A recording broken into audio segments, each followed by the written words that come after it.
Greetings, guys. Welcome back to my channel. My name is Monette, and this is my channel, Evolve with Monette. You're going to hear scissors snipping. Maybe somebody needs to do a cord cutting. But it's hair day for me, so I'm not camera ready. I'm literally cutting my hair so that I can take it out, wash it, and put it back in again. Black girl magic. For those of you that are new to my channel, I am a professional intuitive empath, and we're going to jump right into the subject that's on my heart. I'm burning away through my heart, and that is about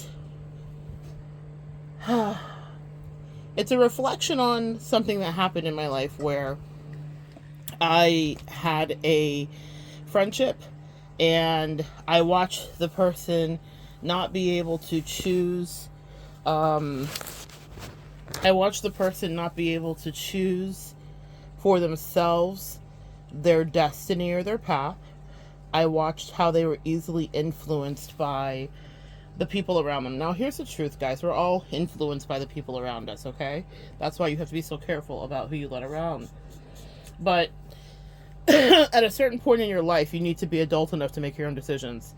And I was friends with this person for 20 years, and I watched how they would choose the people they dated versus on what their friends or their mom thought. They would choose to stay in miserable situations, living in a mediocre way, really beneath the level of life. I mean, we all choose our life, so I suppose it worked. But I watched her allow relationships that she really wanted and people that she actually loved, probably thinks about still to this day, slip right out of her hands because of what people that didn't matter, that were low vibrational and actually temporary, would say. Now, a hazard of my job is that when I'm around people that I love, I can see into their life. I know if someone is never going to make the change they think they're going to make. I know if they are going to make the change.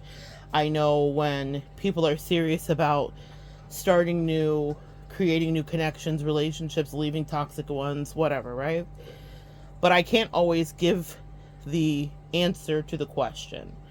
It's almost this unspoken cosmic contract that I've signed that if I can see the secrets, I have to be the keeper of the secrets, because after all, we all have to walk out our own lessons, myself included. So I don't get the answers to the test either. I have to walk through it. I get to feel the frustration, the elation, the happiness, the joy, whatever emotion is happening with whatever lesson I'm learning is authentic. And I may get hints and help from my angels, but they don't say absolutely if you choose A or B, it's going to end up this way. Actually, you guys get what I'm saying? So being an intuitive is amazing, and we're all intuitive. P.S. Everyone's psychic. Everyone has an intuition. But I, in order to remain integral, can't say this is how it's going to end up, even when I know that's how it's going to end up. And let me tell you what happens when I do.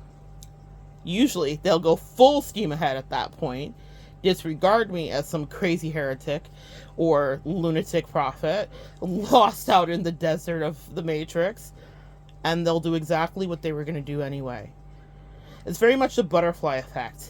If I say something, it could change the course of something or make it even worse, because our natural inclination is to usually go directly towards the thing most people tell us not to. So when and this is even since like middle school and high school, I could see when people are dating people and I'm like, oh no, you're going to date this person and then he's selling this and then it's going to, and these were all white kids I was in school with, so no stereotypical statistics here, but he's selling this and then you're going to end up on drugs and crystal meth or whatever, and then da-da-da-da. And I could see the future of what was happening, and it sometimes intimidated people, that made people be like, oh, get Mona away from me, she's so freaking weird. Now I embrace my weirdness and I pay my light bills because of my weirdness. I am weird and I am accurate, like surgically, which has even scared me. But I watched this person that I loved. And even though she was not a great friend to me at all times, she did have love for me at certain times in her life. And now that the anger has subsided and all of that, I want nothing to do. Don't ever invite people back that were toxic or treated you badly back into your life. But what I do after I've had a situation, pardon my cutting, guys, after I've had a situation, what I will do is I will extract the marrow from the bone. There is always a lesson in any interaction or relationship that you've ever known. And after you get past the anger and the frustration of it, what was your takeaway? What new boundaries did you figure out for yourself that you needed to obey? How did you learn to maneuver in the world in a new way after you had gone through a tower and fallen on your face? So, back to the story. This person currently lives a less than mediocre life and is probably the same level of depressed and melancholic and unhappy that they ever were. I'm sure there are pops of happiness, and I'm sure that in the moment when they were being clapped on the back by haters around them, because that's what they were. And sometimes it's hard to see when you're up close to people that say they love you, who's hating or who's not, and distance might be necessary. And it's hard to do that because we are a codependent collective sometimes. We really work through our codependency issues, but I watched her take a terrible advice, and pardon guys, I've been having a full asthma thing today, but I'm gonna heavy breathe through it. Thank you. Speed it up. It doesn't sound as bad when you speed it up. Go to your settings and speed me up. But I have been watching a lot of my clients. I have been watching a lot of friends who will let people that aren't living the lives they want to live advise them, and it's just the worst thing you can do, because what it does is it puts you in a position to have to take accountability at some point only for you, and you'll want to share some of your misery with the person that maybe guided you, but you can't. I remember I had a situation once where someone guided me to do something in business, and I had been doing it a certain way, but I took their advice and they meant well. And it like totally screwed up, and it ended up costing me more, and it was like a whole thing. But that was my lesson to learn. I couldn't blame them. I had to take accountability because I allowed someone to influence and advise me, and I took his advice, and then I had to pay the cost for taking his advice. And it was a hot mess. And I wanted to be mad at him, but my angels were like, who took the advice? He was just there as a test to see if you're going to trust your intuition. So when you have people in your life that you love, but you can see that they're hell-bent on the toxic relationship or hell-bent on the course that they're going, you can only stand back and let them figure out their own knowing of what the outcome will be on their own. Also, a little word of advice. If you are friends with someone or dating someone who is highly dependent on the input of other people to decide who you are to them, walk away. They're not worth your time. It's going to cause you a weird schism and a complex where you're like, oh my gosh, what's going on? Because usually dating is one-on-one. Relationships are one-on-one. I don't even care if you're polyamorous. If it's 3-on-3, then it's 3-on-3. But what I'm saying is this: it should be between whoever is in the relationship. And so when everyone else is weighing in and you're dating, I had a client, this is why this is coming up, and he is going out of his way to prove his worth to his partner. And he is battling with the partner's family's opinion and the partner's like social circle's opinion. And I checked for the red flags, and I was like, okay, is this guy doing something that's worthy of being scanned? Because like we're seeing with the Keke Palmer situation, friends and family usually have a good beat sometimes on wildness that's going on. But if that's not the case, and that's not the case with this guy, this is just a woman who's very used to letting her family dictate terms and conditions of who she dates. I said, then you might need to abandon ship. And he's saying to me, but how can I walk away? I really love this girl. I've invested this much time. And I'm like, yeah, but do you want to be windmilling with her family the whole time? Because it's not going to get any better. Let's say you propose and she accepts. Forever the family's in your business. And we've all heard of mama boys and mama's girls. They're real. They exist. Or daddy's girls, mama's boys, whatever, right? They exist. And that means that there's a third party. If you're not polyamorous, you don't want that in your relationship. And it means that instead of just dealing with the person that you love, and yes, other people come along with our relationship, and that's to be sure. But you want someone who is mature, and can make a decision to choose you without being influenced by every wind that blows and everything that's around them. Object permanence is what you are seeking in a relationship. Can they focus on you? Not fixate in an obsessive way, but focus. And when I watched that friend from many years ago lose the love of her life because she hate it for her, but she really fumbled the bag, she fumbled the ball, because she decided to listen to them all instead of her heart. And when all of those people went away, or people died, or people, meaning that people that were like having a tight hold on her life, passed away from her life, even if it wasn't literally but figuratively, they died off from her life. One of the things to understand about that is she was just left with herself and her thoughts rattling in her head, and whatever terrible treatment that anybody was trying to warn her from, she now was stuck with that person and that abuser because she insisted upon it like she was 15, like it was Romeo and Juliet. Well, I guess no one pays attention to how that story ends. You can't just allow the Montagues and the Capulets to influence everything you do. So if you have someone who is allowing the Montagues and the Capulets of their life to influence their family, their friends, what's happening in your relationship, it's not worth it. And honestly, you don't want it. And when I've been in situations like that, I have not wanted it. God put me in a very specific, I feel like Liam Neeson, I have a very particular set of skills, right? I have a very particular set of skills. I'm a very particular kind of person. And the people that I have ended up dating, loving, married to, soulmates, whatever, that I really have beautiful relationships with, are people that have their own mind. Because if you can be influenced, trust me, when people see me coming, I am someone that they will want to influence. They're either intimidated because they feel my power and they don't want to lose their grip of control, whatever that may be. I literally am the codependency buster. I come in and I break up codependencies, or I expose codependencies. I don't even want to. I don't want to. Sometimes I want to stay out of it. Sometimes I'll stay out of it for years because I'm like, no, I shouldn't meet everybody. No, I don't want to meet so-and-so and da-da-da-da-da. Now, on my side, when I've introduced people, it's fine because I'm not influenced. I don't give a damn what anybody in my circle says about anybody that I care about, love, date, friend, marry, whatever. Doesn't matter to me because I have my own mind completely. But it's because I've been in so many situations where people try to mind meld and mind snatch me. And I think that when we go through things and paths, we literally develop a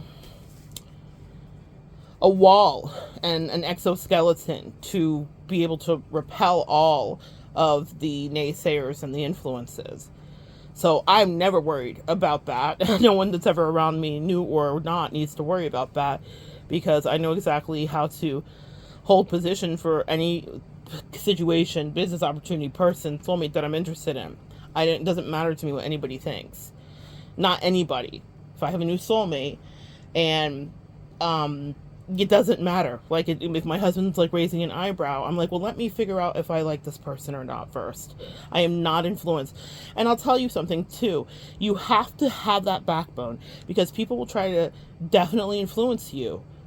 And that doesn't mean that my husband can't have a beat or be right. I remember I was dealing with a genie and my husband did not like that genie energy in my life at all. And you know what? He wasn't wrong, but I figured that out for myself. I didn't just disembark because he gave me marching orders. I literally waited and investigated until my soul and spirit and angels were like, abort mission, sis. Do not be so easily influenced. Okay? And I gave my husband his just dues. You were right, babe. I got you. I heard you now. But I had to walk through that lesson for myself. And that's why I say, if you're in a new connection with somebody who is like having to weigh you up against everybody and everybody else's opinion matters, and they're not following the course of their natural behavior, you know when you're dealing with someone and they feel a way, but something invisible is impeding them from doing or behaving or saying the things they naturally want to say and the way they naturally want to feel and how comfortable they are, whatever your dynamic is, right? And I remember that with the person from 20 years ago, what our dynamic was when we were personal and around each other. And then even outside, as she started to talk more about our connection and relationship. She always did. But I saw that when she got with someone who she was influenced by or who she thought was cooler or whatever, she acted like a kid. And I was like, this is a test and you failing at this. And I talk about tests a lot. That's the teacher archetype in me. But that's the truth about our life. That's the way it will always be. We are tested. Myself included. And sometimes I fail it. Like I told you with that business deal, taking advice from a guy. And it cost me so much more money to do what he advised me because he was quote unquote wise, right? And my angel said, yeah, but you're wise too. Also, you could have consulted with somebody else. There were a lot of things you could do differently. So none of us pass every test, but they always come. And when it's a pop quiz, it's not ever fun because you feel like you're not ready. But sometimes that's done to get you ready to see if you're going to stand firm like bamboo or be loose like cooked spaghetti. You have choices in front of you, but don't let the choices be influenced by those outside of you. Because living without a person you love or not getting the fullness of an experience that was gifted to you, because sometimes the universe will literally put people, places, things, and opportunities right in your lap, and then they'll put 4 haters around you to see if they can swipe it away from you, swipe or no swiping, because they don't want to see you happy. And you're not fighting necessarily people, but principalities. You guys get what I'm saying? You're at war with principalities. The energy of you not reaching where you should be. So, for example, in that friend's life that I'm talking about from many years ago, we had a ministry and a destiny. And I have continued along my path, as anybody listening to this video can see. I work with my clients every day.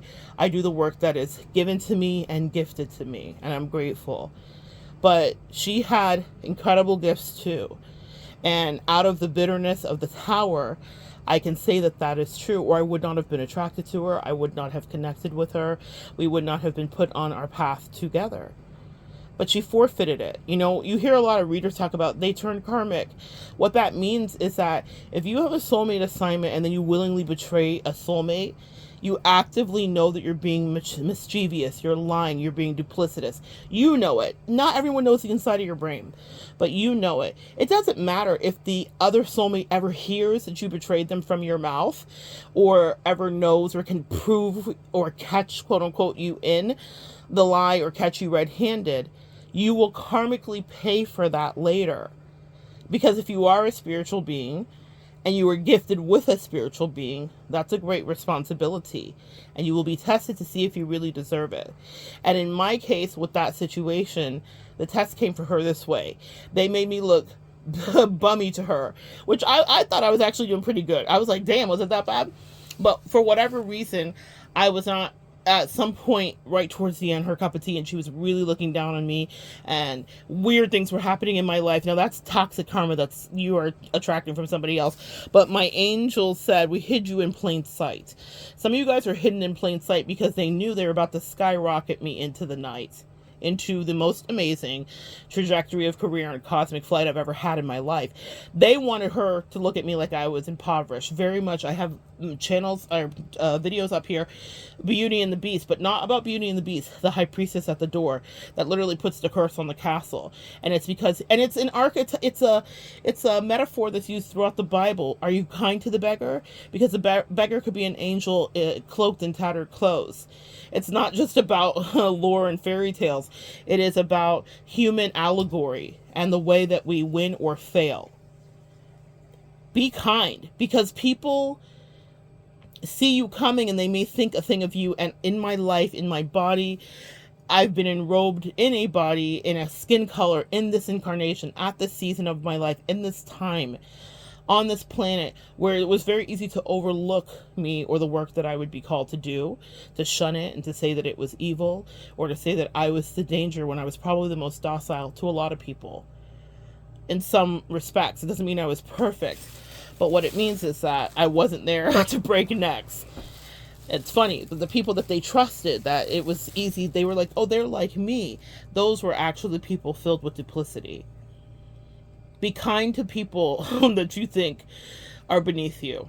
You never know what work you might be sent in to do or what work they are sent in to do for you. So I was literally a blessing in that friend's life. I was the only person that really genuinely cared about her, that didn't have my own agenda with her, meaning you can do whatever you want. If you don't please me, if you're not here just for my gratification, I still see value in you, and I still want to find what works for you to do in this lifetime so you can have satisfaction. That was not the same case for the codependent people that were around her sucking her energy. And I felt sorry for her, but it was something that I had to walk away for her to see. And that is the challenge that you will be faced with, empath. You may have to walk away and leave someone down bad because they were looking at you down bad. Like you might be the last thing they'd want to have in their life, when really you were their saving grace and you were sent down there not for them to spit in your face. That was her lesson to learn. And that's why I say don't backtrack. I'm not going back now that she gets it. Tests are over. Put down your pencils. That's it. We don't do redos. You're not taking it over. Especially when I tutored her through it. I was both the tutor and the teacher. And she still fed it up. Because things that are glittery can seem like they'll fill your cup. But you can't drink glitter. And she got distracted often with that. Now, with that being said, you may be the rainbow in someone's life. You may be the rainbow in someone's life. You may be the person that helps them get it right. But if they don't appreciate you and they need the opinion of everyone else around them before they take you, do you want them? You don't. Because that's always going to be a thing. I have had several situations in my life since then where I just get tired. When I see I'm going to have to windmill the family and friends, I'm like, I can't. It's not because the person that's in front of me isn't worthy or fabulous or delicious or magical, and that's clear to see. It's because whoever you're dealing with should be able to choose you just as freely as you choose them. It should be reciprocal. It shouldn't be something that's hard. It shouldn't be something that they're influenced so easily to disregard. And maybe I'm heightened and aware of it because of what I went through for 20 years with that person. It didn't mean she didn't choose me the whole 20 years. That's not true. But it means that when push came to shove, she gave in to whatever fears were running her. And she lost out on other relationships that were more meaningful. Not just me. Because she refused to take off the blinders and see that the people that were influencing her never wanted to see her free. It breaks my heart. And I have compassion. I can't relate. Because when push comes to shove, I take action. And what I mean by that is, if I want something, I go after it. I don't care what anybody around me thinks. If it makes me happy, and I see potential in it, it's not just a flitty, glittery thing. I'm not, like, that's not my mentality, and it shouldn't be yours. But I pay attention if there's a lesson to be learned. Do we have a calling? Is there a destiny? Is there a synergy? Are there synchronicities? There are a lot of ways that you can tell if someone is in your life and they mean you well. But if they can't see the same in you, then you have to move on because you have work to do. Scorpio in the 8th house. It's a hard thing, but it's the truth. You can't stay and linger and prove to them your worth because it will zap you of your energy and you have to get back to work, whatever your work is. I learned that lesson the hardest of ways many years ago when I stepped out of the line and said, fine, let whomever else take my place. I knew how she would regret it. I knew how I would be missed. But I also know that she almost gleefully, willingly failed the test. That part. Sometimes people know exactly who you are, guys, but to come outside of the confines of their societal conditioning is hard. We Earth Angels and empaths are used to a lot of rejection. We're seasoned, marinated in a vat of rejection, and then sous vide in antagonism. Like, girl, the way that we are steeped in the resentments of the world, it's a wonder that doesn't permeate down to our bones, but it doesn't. I will always come out effervescent and find my way home, and that's to my true north, which is myself, okay? For you, if someone is not choosing you with ease, or they are having to consult with every single person on their list, then that's an opportunity that will have to be missed. And if you stay longer in a situation like that where you feel constantly rejected but you don't understand it because there is connection and synergy, it's going to be a thing that drives you crazy. And that will be your, what's the word? That's the way your angels will make you take accountability. When you spend too much time overthinking about the situation instead of enjoying it, it's not for you. I have another video up here. If you're frustrated, it's not for you. There's been a lot of themes of that. And that is what I want you guys to understand. You know, someone was recently saying, as they were reporting on Kiki Palmer, what is going on? I need my metaphysical girlies with crystals in their titties. That's me, with crystals in their tits, to speak on this. And so I'm going to make a video, but I'm going to be on camera to speak on it. What's going on is Libra is in a place where we just had an eclipse. So that eclipse is going to be affecting us over the next 6 to 15 months. You're going to do a lot of examination and scrutiny over your relationship and see what works for you and see if it doesn't work for you and see if you want to keep it, see how you can enhance it, see how you can deepen it and enrich it. But if anybody is like playing eeny, meeny, miny, mo, everyone else's opinions matter more, then girl, then good night. Night night. You gotta let that go. I don't care how attractive you are. I don't care how much you value the person. I don't care how much you think they value you. I can tell you the pain of allowing the decision to be someone else's hand, to wait for them to choose. And so when I saw that that person was having a hard time making a decision to choose, I said, say less, sis. I'll choose for you. Watch this. Very much Usher. Watch this with the hands over the eyes. I abracadabra, poof, goodbye. That part. There is power in a goodbye. There is power in a disembarkation. There is power in knowing that you may never get the quote-unquote answers that you're looking for. That is the bane of most empaths' existence, is we want closure. That has definitely been something that trips me up, as I'm a solver of puzzles. And if there is a conundrum, I'll stay in it far too long trying to solve it. And my angels taught me with that situation 20 years ago, sometimes the answer is what you already know. If they're not acting right, they're not acting right. The rest will be revealed when you go. That's a promise. Things that were not clear to me while I was caught up and proximal, which means close to that person, were so abundantly, screamingly clear when I got away. That's also about being in the fog of a narcissist. Not everybody's a narcissist, but sometimes when you're in situations up close with people, especially if you love them, you're attracted to them, you're invested in them, they're your friend, they're your whatever kind of relationship you have, that means that you have a greater affinity for them than you do other people. You will not see clearly. But when I got away from her, within a few days, like I just was downloaded with epiphanies within a few weeks and months. By the end of the year, I could have written a full storybook word for word that would have matched exactly with the life that she was living and stories I had never heard out of her mouth. But that's what happens when you get away from something that's confusing you. And in my line of business, confusion is equated to the devil. When I feel confused with anybody, I remember saying that to the jinn.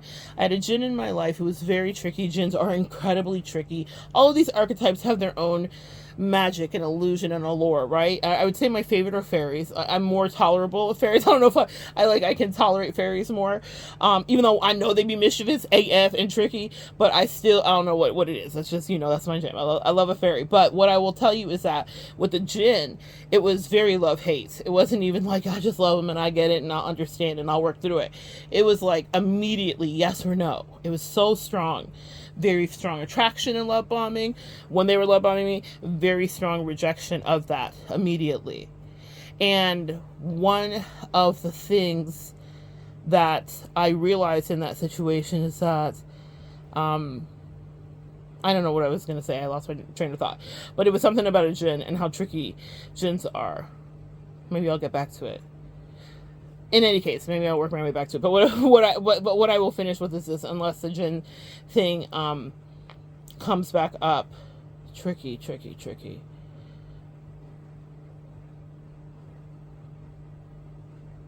What were they tricking? Oh, okay. Trying to get me to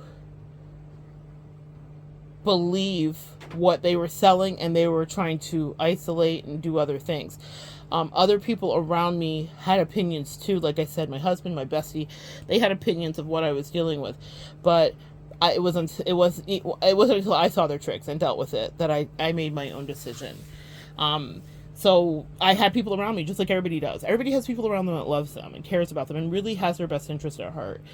And what I will tell you is you still have to make the decision be something that happens for you. Okay? And the lesson that I learned, yes, the lesson that I learned from those 20 years ago is that listening to those other people is not something you want to do, because they will move on with their life, or they will leave out of your life, or they will literally pass away out of your life. And then you'll be there like, man, I had this one scintillating thing in front of me, and it was delicious, and it was yummy, and it fulfilled me in so many ways. But I put up a lot of boundaries, and I put up a lot of rules. And as I linger on in my days, I imagine, because I'm literally channeling the energy of that person, all they think about is you. Okay, whoever you are. There are people that you may have walked away from, and as soon as you turn out of the corner, they were like, damn, come back. But their pride would never let them tell you that. So I'm here to tell you that today. You were some people's favorite experience and favorite escape and favorite person. You need to hear that. Rain, I'm talking to you, if you're listening, sweetie, specifically. Someone values you. He values you. He didn't value enough to do the heavy lifting. And that means that the soul contract is null and void. That's how you turn into a karmic. It's not just because we're putting words out there that make us feel better. It means you saw the contract, but it might have been a heavy one to sign. It might have cost you something. And not everyone is divine. That's what makes you divine, is when you realize, like, oh, this is what we're supposed to do. I'm willing to work towards this. Not be climbing up rabble mountains of broken glass, right? But together, let's build something. I'm a builder. I love building.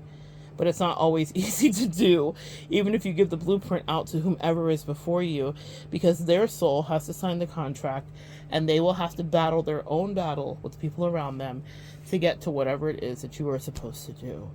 And that's not easy for everyone. So give them grace, and know this. This is the promise I make for you. If someone has looked into your face and not been honest with you or whatever, is that there will always be someone else that comes in, and it will be even better than you think. I promise you that. When I had that relationship, I held on to it so tightly because I thought, whoever on earth is going to get me, until someone else did. Make sense, guys? So someone else loved me better, was a better friend, treated me so well in every single way. How could I get better than this? And that's why I was holding on to terrible treatment and getting kicked emotionally in the face. It's because I didn't realize, like so many of us don't, that there is so much better if you stand up for yourself and say, I won't accept this.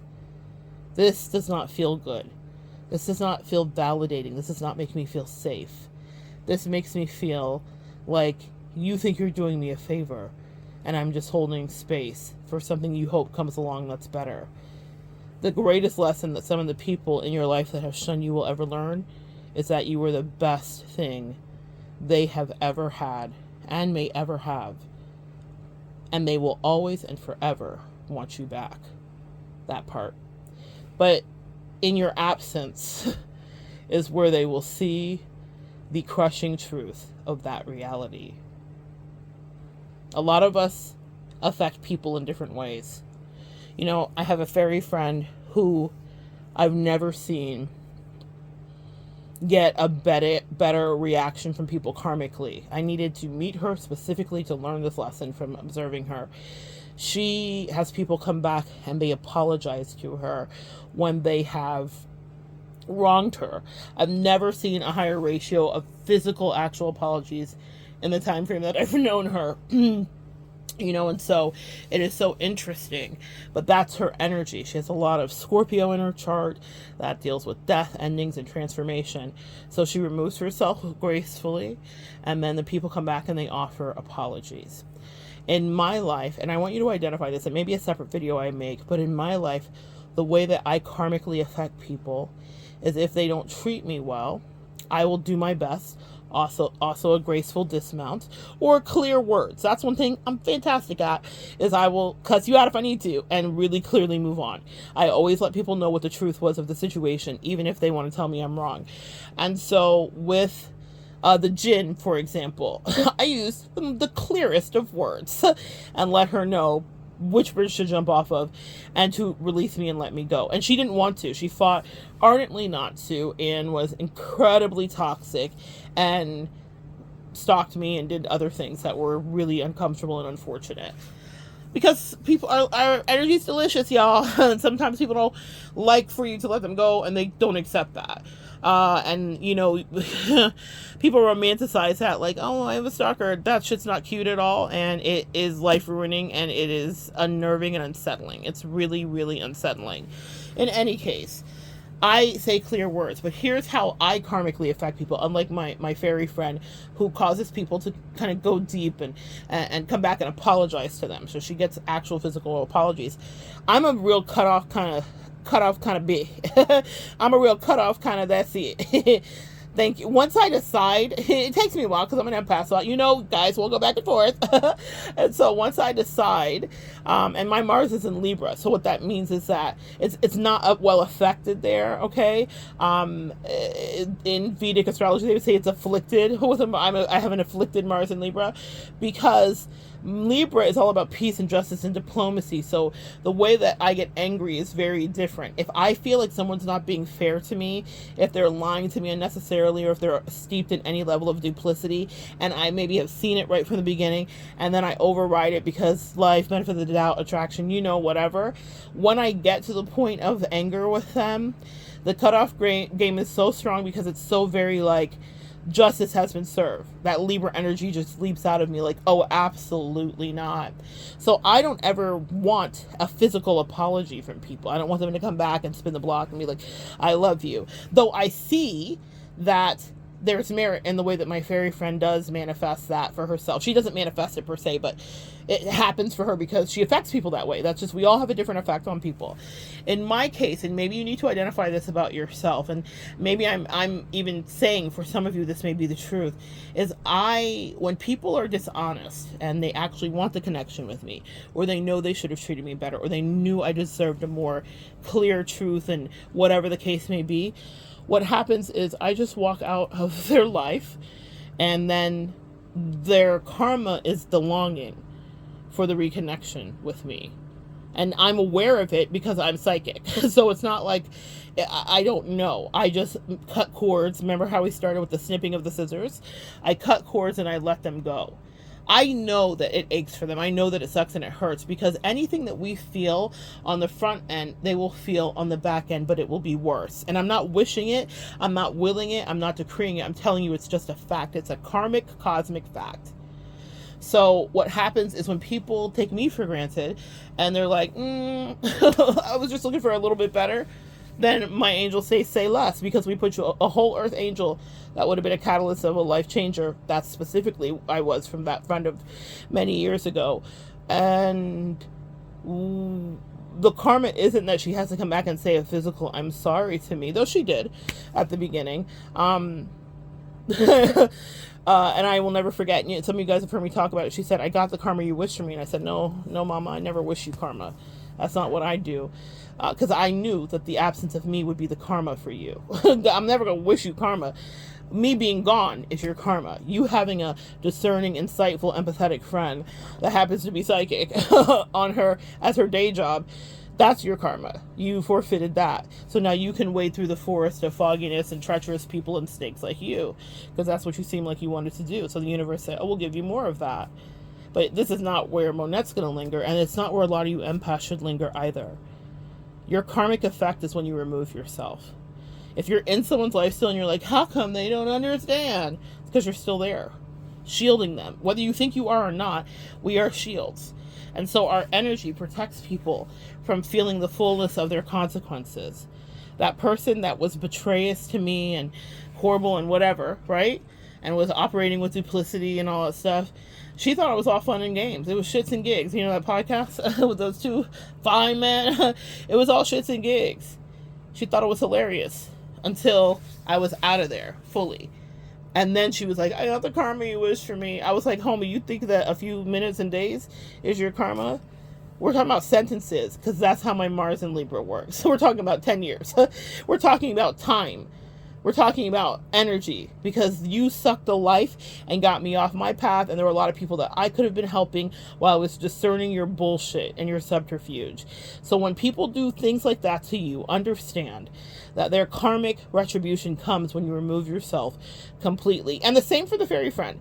How she gets karmic retribution is she removes herself completely from those people. And in her absence, then they're like, oh.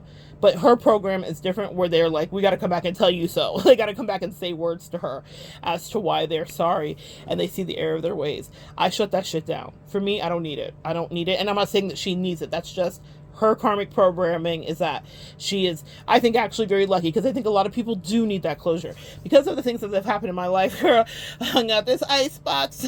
So my heart is like, oh, angels, you take care of it. They're like, yeah, we're going to clean it up. We're going to clean up the mess. It's like when the crime scene team comes in. I don't even want to see the blood spatter after. Like, I can't look back.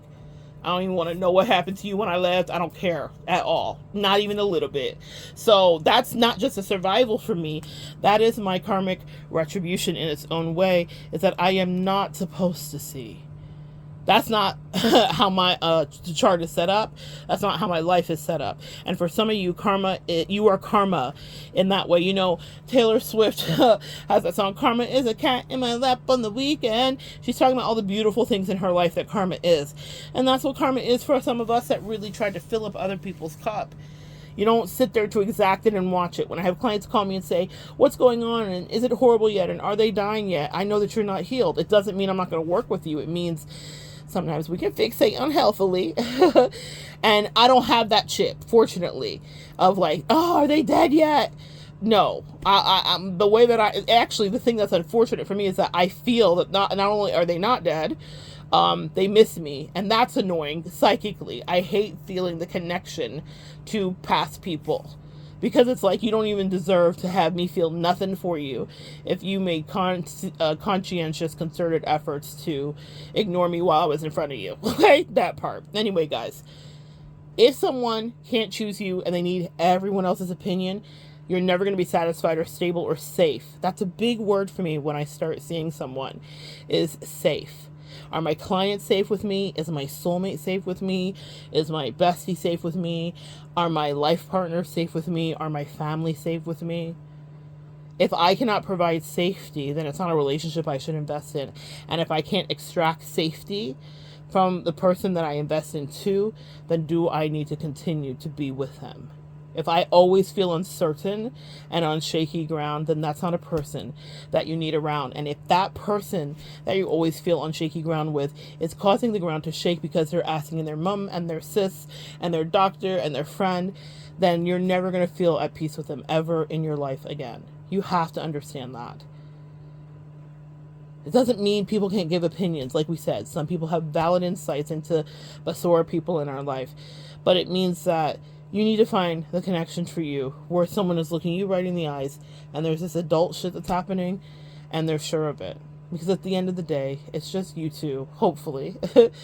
And in whatever degree, or if it's polyamory, it's just you three, but you don't need everybody else. Make sense, guys? All right.